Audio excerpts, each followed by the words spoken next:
Assalamu alaikum everyone. So in this playlist we are going to start a different topic of biochemistry, that is bioenergetics.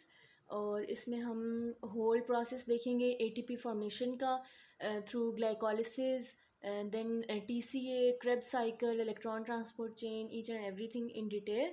और ये जो हमारे पास बायोएनर्जेटिक का topic है, ये बायोकेमिस्ट्री की बुक से जो है वो हम लिपिन कॉर्ड से स्टडी करेंगे। ठीक है। और इसके अलावा ये जो बायोएनर्जेटिक्स वाले टॉपिक्स हैं ना, ये बहुत ज़्यादा इंपॉर्टेंट हैं। ये आप लोग पढ़ते हो, एक तो बोन्स एंड मसल्स वाला जो मस्कुलर स्केलेटन मॉड्यूल है उसके अंदर।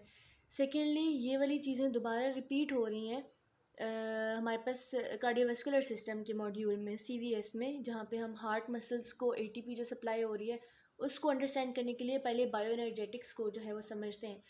अगर आप ये एक दफ़ा सारे कॉन्सेप्ट्स देख लें बायोएनर्जेटिक्स की और इसको आप लोग समझ लें, so it will be very easy for you to study these topics under any module. तो अभी जो है हम स्टार्ट करते हैं from the basic definition of the bioenergetics, और एंड तक हम जो है ये देखेंगे कि किस तरह एटीपी प्रोडक्शन हो रही है बॉडी में for different processes, for the use in the muscles, और बॉडी के बाकी जितने भी सारे प्रोसेसेस हैं उन सब के अंदर भी।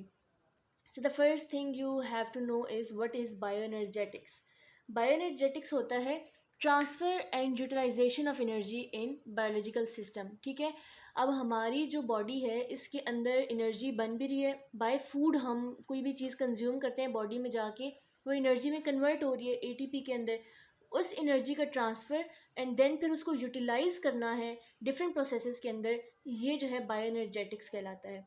और बायोएनर्जेटिक्स लॉ ऑफ थर्मोडाइनमिक्स को ओबे करता है। ठीक है।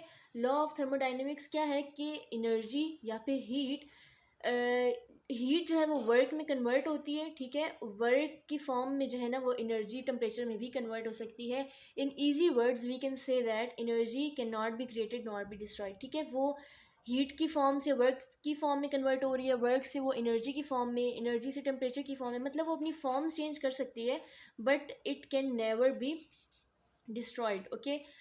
अच्छा, इसके बाद you have to know is कि इंथाल्पी क्या होता है।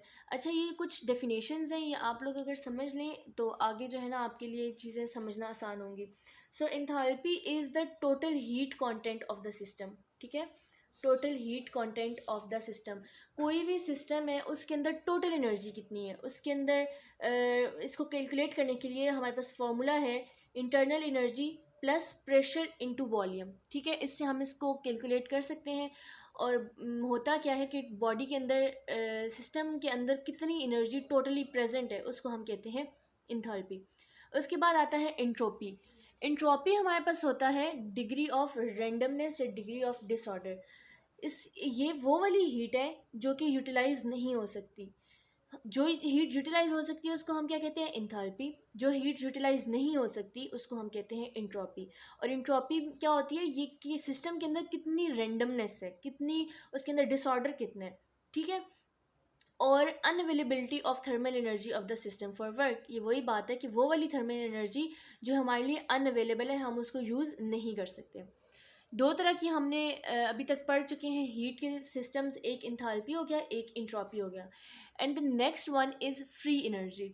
फ्री एनर्जी क्या होता है कि हमारे पास इंट्रोपी और इंथैल्पी का जो चेंज है, ठीक है, ये हमें ये बताता है कि रिएक्शन होगा या नहीं होगा, रिएक्शन फॉरवर्ड जाएगा या रिवर्स जाएगा। इस चीज़ को हम फ्री एनर्जी कहते हैं, यानी कि वो सारी एनर्जी जो हमारे पास अवेलेबल है टू डू वर्क। ठीक है। Energy available to do work जो है उसको हम कहते हैं फ्री एनर्जी। और ये क्या है, change in enthalpy and change in entropy, जो दो चीज़ें हमने पहले पढ़ी हैं उनका एक तरह से आप कह सकते हैं उनका टुगेदर एक पूरा सिस्टम है। ठीक है। और जब इक्विलिब्रियम डेवलप हो जाता है, मतलब रेट ऑफ फॉरवर्ड रिएक्शन जो है वो इक्वल हो जाता है रेट ऑफ रिवर्स रिएक्शन के, तो हमारे पास इक्विलिब्रियम इस्टेब्लिश हो जाता है। उस टाइम पे फ्री एनर्जी कितनी हो जाती है सिस्टम की, ज़ीरो। ठीक है। और फ्री एनर्जी हम क्यों कैलकुलेट करते हैं, हमें क्या ज़रूरत पड़ी है कि हम इतने डिफ़िकल्ट कॉन्सेप्ट में जाएं, एंथैल्पी काउंट करें, एंट्रोपी काउंट करें, फिर फ्री एनर्जी काउंट करें। इसका हमें क्या फ़ायदा है, इसका हमें ये फ़ायदा है कि ये प्रिडिक्ट करती है हमारे लिए कि रिएक्शन फेवरेबल है या नहीं है। जो रिएक्शन हम करने वाले हैं ये असल में पॉसिबल है भी या नहीं है, ठीक है। और इसका फॉर्मूला क्या होता है हमारे पास, delta G is use for free energy equal to enthalpy minus temperature और चेंज इन इंट्रॉपी। ये हम इस तरह कैलकुलेट कर लेते हैं और ये हमें वही बात है कि बताता है कि रिएक्शन फेवरेबल है या नहीं है, और इसका यूनिट जो है वो जाउल पर मोल या फिर कैलोरी पर मोल होता है। ओके, तो अब हम डिस्कस करेंगे चेंज इन फ्री एनर्जी क्या होता है। चेंज इन फ्री एनर्जी को समझने के लिए हम एक ग्राफ ड्रॉ कर लेते हैं, ठीक है। अच्छा, चेंज इन फ्री एनर्जी दरअसल एक ऐसा प्रोसेस है कि जिसमें रिएक्टेंट कन्वर्ट हो रहा होता है प्रोडक्ट के अंदर, ठीक है, और उसके अंदर एनर्जी में क्या चेंज आ रही है उसको हम कैलकुलेट करते हैं, इसको डेल्टा जी से रिप्रेजेंट करते हैं, ठीक है। रिएक्टेंट की भी कुछ एनर्जी होगी, जाहिर सी बात है, और जब वो प्रोडक्ट में कन्वर्ट हो गया तो अब उसकी एनर्जी कितनी है, इन दोनों का जब हम डिफरेंस कैलकुलेट करेंगे तो हमारे पास चेंज इन एनर्जी आ जाएगा, और वो डिफरेंस हमें बताएगा कि ये रिएक्शन हमारे पास स्पॉन्टेनियस था या नॉन स्पॉन्टेनियस था। स्पॉन्टेनियस मतलब कि ये रिएक्शन खुद से हो गया, और नॉन स्पॉन्टेनियस मतलब हमने एनर्जी दी है इस रिएक्शन को कैरी आउट होने के लिए। अच्छा, अब डेल्टा जी कैलकुलेट करने का हमें क्या फ़ायदा होता है। डेल्टा जी कैलकुलेट करने से हमें पता चलता है कि हमने एनर्जी देनी है रिएक्शन को या फिर रिएक्शन हमें एनर्जी देगा इन द रिजल्ट, ठीक है।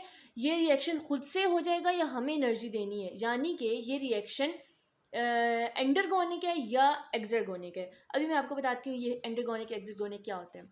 लेट्स सपोज ये हमारे पास, हम एक ग्राफ ड्रॉ कर लेते हैं, ये फ्री एनर्जी है हमारे पास, ठीक है, फ्री एनर्जी हमारे पास है, और यहाँ पे ये हमारे पास रिएक्टेंट है, रिएक्टेंट ने रिएक्शन के बाद प्रोडक्ट में कन्वर्ट हो गया, ठीक है, ये रिएक्टेंट था, ये प्रोडक्ट था। लेट्स सपोज रिएक्टेंट ए है और प्रोडक्ट हमारे पास बी है, ठीक है। रिएक्टेंट टू प्रोडक्ट कन्वर्ट हो गया। शुरू में उसकी एनर्जी क्या थी, शुरू में उसकी एनर्जी देखिए, फ्री एनर्जी हमारे पास हाई थी, ठीक है। उसके बाद क्या हुआ, जब ये रिएक्शन कैरी आउट हुआ और प्रोडक्ट की एनर्जी कम हो गई, ये देखें ग्राफ में शो हो रहा है, इसकी एनर्जी बिल्कुल कम हो गई। It means energy release out हो गई है, ठीक है। दिस केस में, in this case energy is released, okay. जब एनर्जी रिलीज हो गई इट मीन्स के हमारे पास डेल्टा जी नेगेटिव हो गया। पहले हमारे पास जी की बहुत वैल्यू थी, हमारे पास एनर्जी थी, लेकिन जब वो रिलीज हो गई है तो अब वो एनर्जी क्या होगी, चली गई, इट मीन्स नेगेटिव। जब हमारे पास डेल्टा जी नेगेटिव होता है, यानी कि एनर्जी जब रिलीज होती है, तो ऐसा रिएक्शन हमारे पास क्या होता है, स्पॉन्टेनियस रिएक्शन। स्पॉन्टेनियस रिएक्शन वो होता है जिसमें एनर्जी रिलीज होती है, ठीक है, और इसको हम एक्सर्गोनिक रिएक्शन भी कहते हैं, ठीक है, एक्सर्गोनिक रिएक्शन। ये बात आप लोगों को समझ आ गई है। अच्छा, और इसमें एनर्जी क्या हुई, एनर्जी का लॉस हो गया। अब हम देखते हैं कि इसका ऑपोजिट क्या है। इसके ऑपोजिटली ये होता है कि हमारे पास, लेट्स सपोज ये हमारे पास एनर्जी है, अब क्या है कि हमारे पास रिएक्टेंट से प्रोडक्ट में कन्वर्ट हुआ ना जब, तो रिएक्टेंट की एनर्जी कम है, मतलब ज़ीरो के करीब है, लेकिन जब वो प्रोडक्ट में कन्वर्ट हुआ ना तो उसकी एनर्जी क्या थी, उसकी एनर्जी हाई है, ग्राफ में उसकी वैल्यू थोड़ी ज़्यादा आ रही है, ठीक है। ये हमारे पास प्रोडक्ट है। अब ये क्या था हमारे पास, ये इधर हमने ए से बी में कन्वर्ट किया था, एनर्जी रिलीज हुई है। अगर इसे बी को दोबारा ए में कन्वर्ट कर रहे हैं, मतलब रिवर्स रिएक्शन पे आ रहे हैं, तो एनर्जी क्या होगी, एनर्जी ज़ीरो से बढ़कर ऊपर चली गई है प्रोडक्ट की। और ये एनर्जी क्यों ऊपर गई है, क्योंकि हमने इस रिएक्शन में एनर्जी देनी है। जब हम देंगे मतलब ये खुद ब खुद तो नहीं हो रहा, तो ये कौन सा रिएक्शन, इसको हम कहते हैं, इसको हम कहते हैं नॉन स्पॉन्टेनियस रिएक्शन, यानी वो रिएक्शन जिसमें हम एनर्जी दे रहे हैं, और इसमें एनर्जी देने के लिए हमें कौन सी एनर्जी करेंसी यूज़ करनी होती है, एटीपी। एटीपी के फॉर्म में हम एनर्जी दे रहे हैं, और ऐसे रिएक्शन को हम कहते हैं एंडरगोनिक रिएक्शंस, ठीक है। इनको हम एंडरगोनिक रिएक्शंस कहते हैं, और इनका डेल्टा जी क्या होता है, पॉजिटिव, क्योंकि पहले एनर्जी कम थी, अब हमने दे दी है, इंक्रीज हो गई है, तो पॉजिटिव डेल्टा जी इसका हमारे पास आता है। अब ये हमारे पास ए से बी में कन्वर्जन में एनर्जी जो है वो रिलीज़ हुई, इसमें एनर्जी गेन हुई, इसका डेल्टा जी नेगेटिव था, इसका डेल्टा जी पॉजिटिव था, लेकिन एक इन दोनों के दरमियान की स्टेट भी आएगी, जिस स्टेट में ना वो पॉजिटिव होगा ना वो नेगेटिव होगा, वो ज़ीरो होगा, और वो कौन सी स्टेट होती है, इक्विलिब्रियम की स्टेट, ठीक है। इट मीन्स कि हमारे पास एक्सर्गोनिक रिएक्शंस के लिए free change in free energy negative होता है, एंडरगोनिक रिएक्शंस के लिए change in free energy positive होता है, और एट इक्विलिब्रियम डेल्टा जी हमारे पास ज़ीरो होता है। ठीक है, ये बात आई होप आप लोगों को समझ आ गई होगी। उसके बाद अब हमारे पास मेटाबॉलिज्म के दो तरीके होते हैं, एनाबॉलिज्म और कैटाबॉलिज्म। अब जो एनाबॉलिज्म है ना, उसमें एनर्जी चाहिए होती है, हमने कोई ना कोई काम परफॉर्म करना होता है, कोई चीज़ बनानी होती है, जैसे फोटोसिंथेसिस, हम सिंथेसिस करें किसी चीज़ की, तो एनर्जी चाहिए, इसको हम एंडरगोनिक रिएक्शन कहेंगे, और एनाबॉलिज्म जो है वो एंडरगोनिक रिएक्शन है। इसी तरह अगर हम कोई चीज़ ब्रेक डाउन कर रहे हैं तो एनर्जी रिलीज़ होगी, तो उसको हम एक्सर्गोनिक कहेंगे। एनर्जी रिलीज़ हुई है, ब्रेक डाउन हुई है, जैसे कि रिस्पायरेशन, तो कैटाबॉलिज्म में जो है ये हो रहा होता है हमारे पास। नेक्स्ट वीडियो में हम देखेंगे कि ये